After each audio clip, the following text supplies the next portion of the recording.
So you may be asking, hey, Catherine, why do you have all of those stacks of books on your bed right now?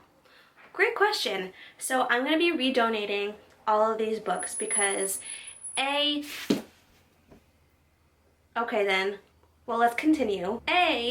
I have read some of these others' books and I'm not interested in reading any more of their books. B, I haven't read any of their books and the books that I have in these stacks just aren't calling to me and I don't feel like I would read them anytime in the future. Or C, I've already read the books and they either got a 3.5 star or below.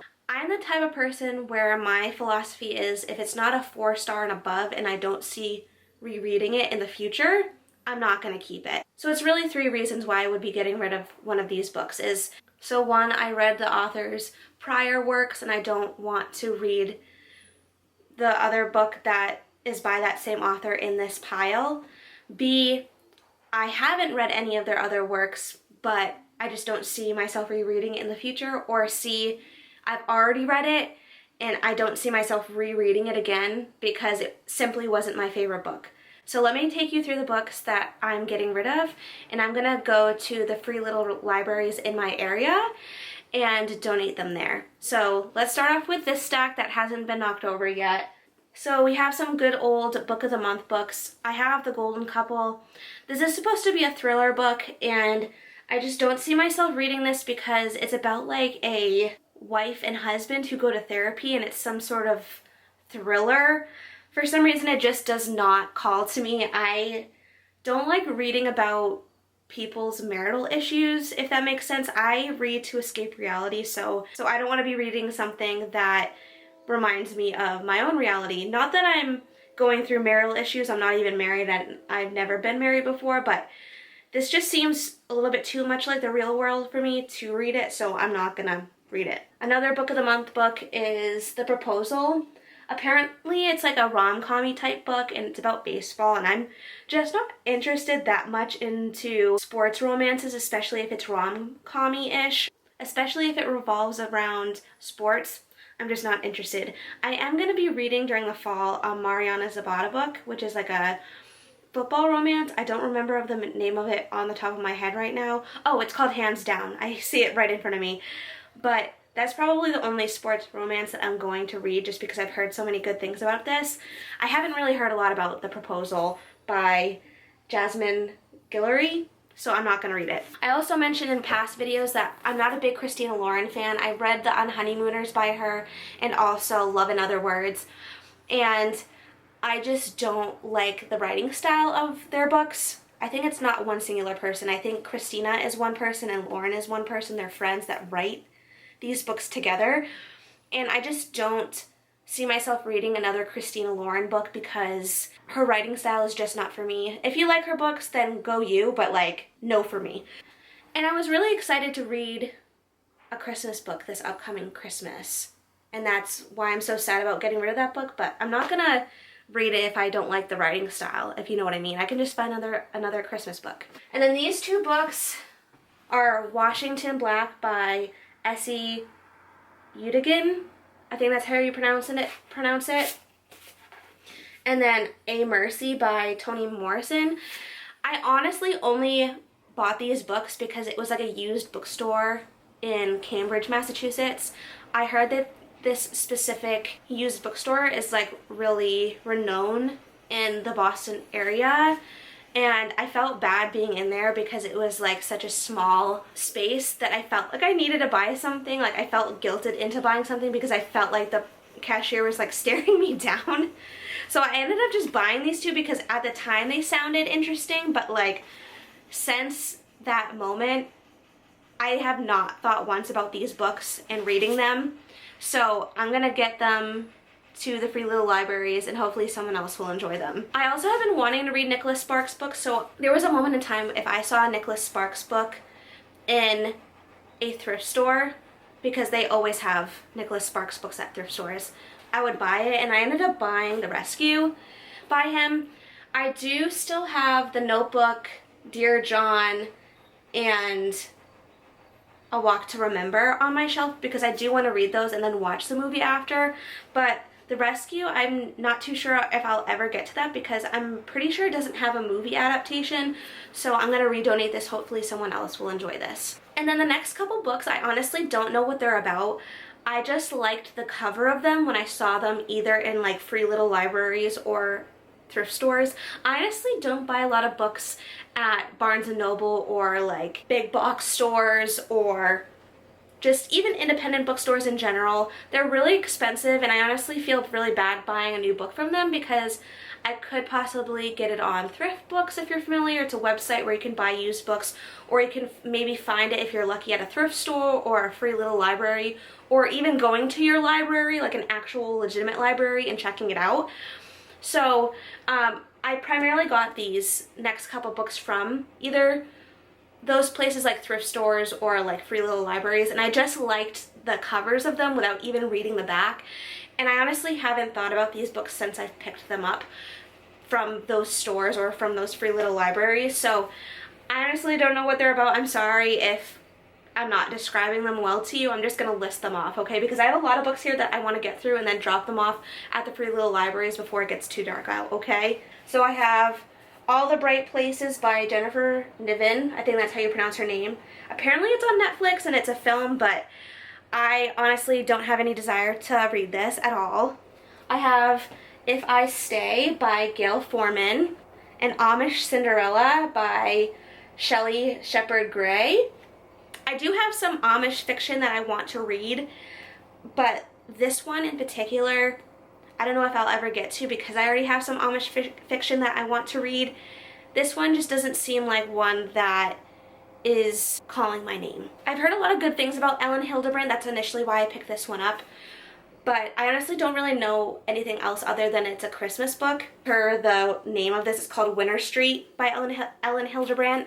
I'm gonna pass on this because maybe there are some other winter type books that are better and more popular than this one because I've actually never heard anything about this. So I also have Being Committed by Anna Maxt. I also have The Flip Side by James Bailey. I saw both of these in a free little library and they looked really similar to each other, so I just grabbed them. And this was before I figured out that I don't like rom-com-y type books, and these seem like them, especially with the cartoon covers. So I'm gonna pass on these and bring them back to the free little library.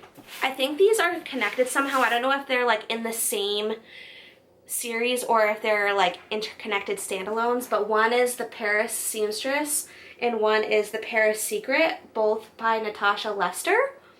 I thought they looked cool at this time, but I honestly don't see myself picking these up. Like, that's my only explanation, and I really don't know what these are about.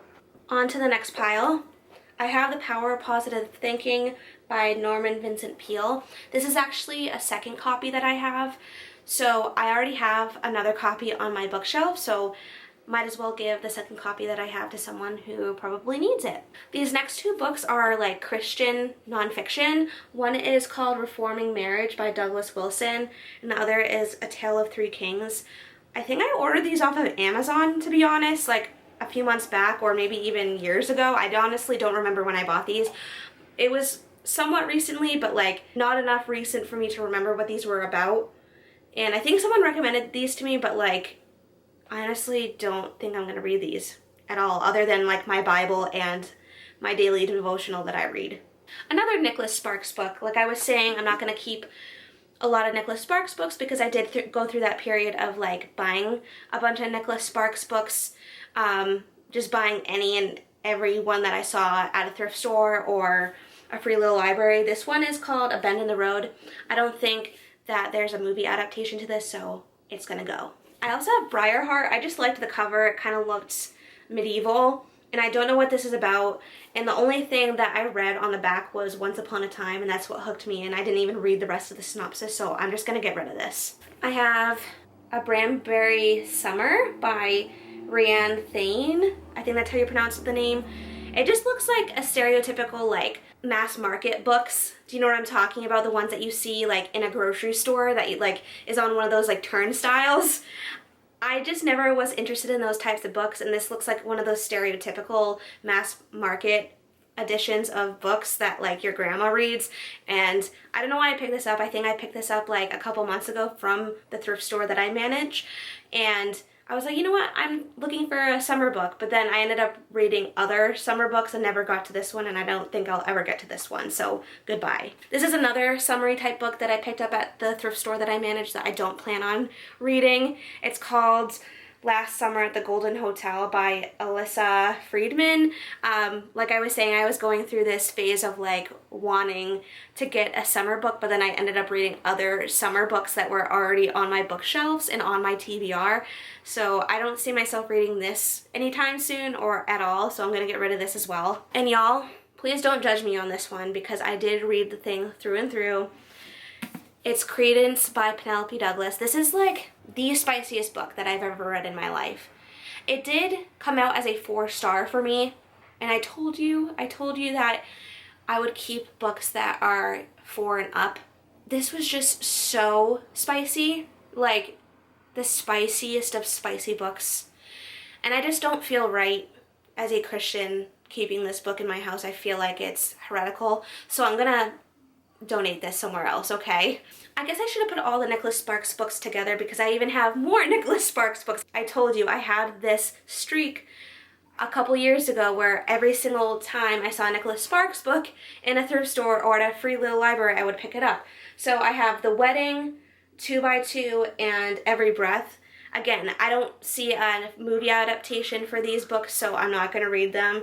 He has so many books, and I would rather just narrow it down to the ones that there's actually movies about, just so that I can get a clearer picture in my head of like what the book is supposed to look like on a screen.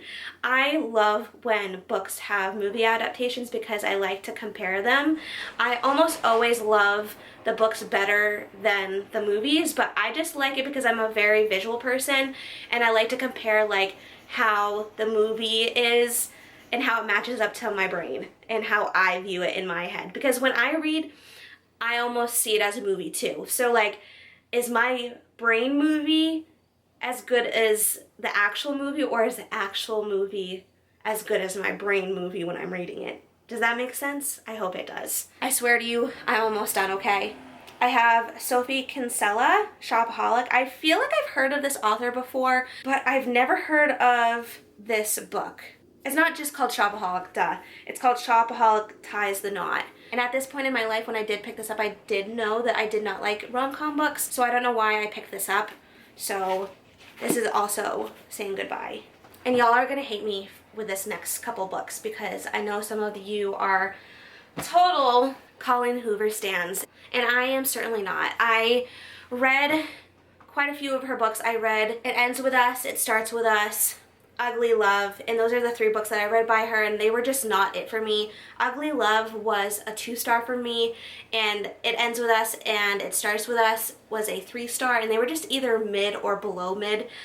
And I ended up also buying Layla, All Your Perfects, and Reminders of Him before I even started reading her books, thinking that I would love her books, but I ended up not liking her books, so I am gonna be donating all of these books to a free little library just because I just don't see myself reading any of her future books. That's actually a lie. I do still have Verity and November 9th on my bookshelf because I do want to read those in the fall, and if I don't get to Verity and November 9th, which will be my 4th and 5th books, and I don't love Colleen Hoover already, then what's the point of reading any more of her books? So I'm going to read those in the fall, but those other Colleen Hoover books I'm going to get rid of just because they just weren't it for me, or I don't see myself reading them in the future because I'm just not the biggest Colleen Hoover fan at the moment. Maybe those 2 other books, November 9th and Verity, will change it for me, but I highly doubt it just based on the past 3 books that I've read by her. And the last 2 books that I'm going to be redonating is One True Loves by Taylor Jenkins Reid and Love and Gelato by Jenna Evans Welsh. But that's it for me. I know those are a lot of books that I'm going to be redonating, but I'll bring you along to the free little libraries that I'll be bringing them to. There's quite a few because I don't want to just shove like all of these books into like one free little library, because that's kind of unfair, and a lot of these free little libraries are very small. So come along with me while I take them there. Hopefully it doesn't get dark before I do that, because the sun is setting sooner now that it's getting into the fall season. So let's go there quickly so I can donate these to these free little libraries.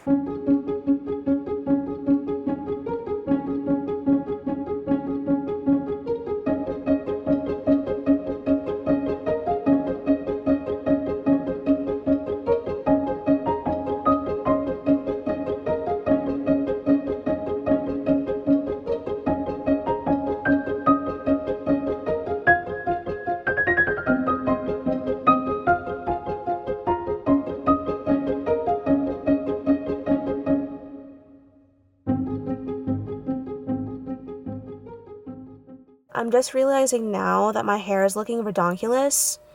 My hair does this all the time. I'll straighten it or style it, whatever, and it ends up just looking like a floof ball or a lion's mane.